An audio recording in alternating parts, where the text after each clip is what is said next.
आज के समय में अगर किसी भी इंसान को बेटी हो जाती है ना, तो वह इंसान उसी वक्त से अपनी बेटी की शादी के लिए पैसा इकट्ठा करना चालू कर देता है। वह इंसान अपनी बेटी को पढ़ाने पे कम, लेकिन अपनी बेटी की दहेज के लिए, अपनी बेटी की शादी के लिए पैसा इकट्ठा करना ज़्यादा पसंद करता है। एक ऐसा भी व्यक्ति था जिनकी सोच इन सब चीज़ से अलग थी, और वह व्यक्ति का नाम प्रेम था। प्रेम चाहता था कि उसकी बेटी खूब पढ़ लिख कर आगे बढ़े, अपने पैर पे खड़े हो सके। प्रेम जब ये कदम उठाया तो उसके गांव के बहुत से लोग थे जो प्रेम को रोकना चाहते थे। प्रेम को यहाँ तक बोले वो लोग कि बेटी का काम सिर्फ घर बार संभालना होता है, घर से बाहर जा कर के काम करना नहीं होता। लेकिन फिर भी इन सब की बातों को प्रेम ने अपने दिमाग पे नहीं रखा, अपनी बेटी को खूब आगे पढ़ाया। उसकी बेटी भी पढ़ने में बहुत अच्छी थी।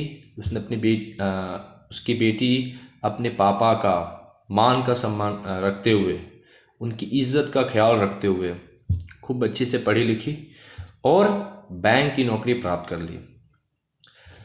बैंक की नौकरी प्राप्त की तो प्रेम बहुत ही ज़्यादा खुश हुए, लेकिन उनको एक बात की चिंता सताने लगी कि मेरे पास जितना भी धन संपत्ति था, मैंने वो सारा धन संपत्ति अपनी बेटी की पढ़ाई पे खर्च कर दी। अब मैं अपनी बेटी का ब्याह कैसे कराऊंगा। वो इन्हीं सब बातों को सोच रहे थे कि उनके पास एक व्यक्ति दूर से चला हुआ आया, और वह व्यक्ति का नाम कुणाल था। कुणाल उनके पास आकर के बात बोले कि मैं आपकी बेटी के साथ अपने बेटे का ब्याह कराना चाहता हूँ। प्रेम ये बात सुनकर के बहुत ज़्यादा खुश हुए, लेकिन फिर उनको माइंड में, फिर उनकी दिमाग में एक बात चलने लगी, वही कि मैं अपनी बेटी की पूरी शादी का खर्चा कैसे उठाऊंगा, उनको दहेज कैसे दूंगा।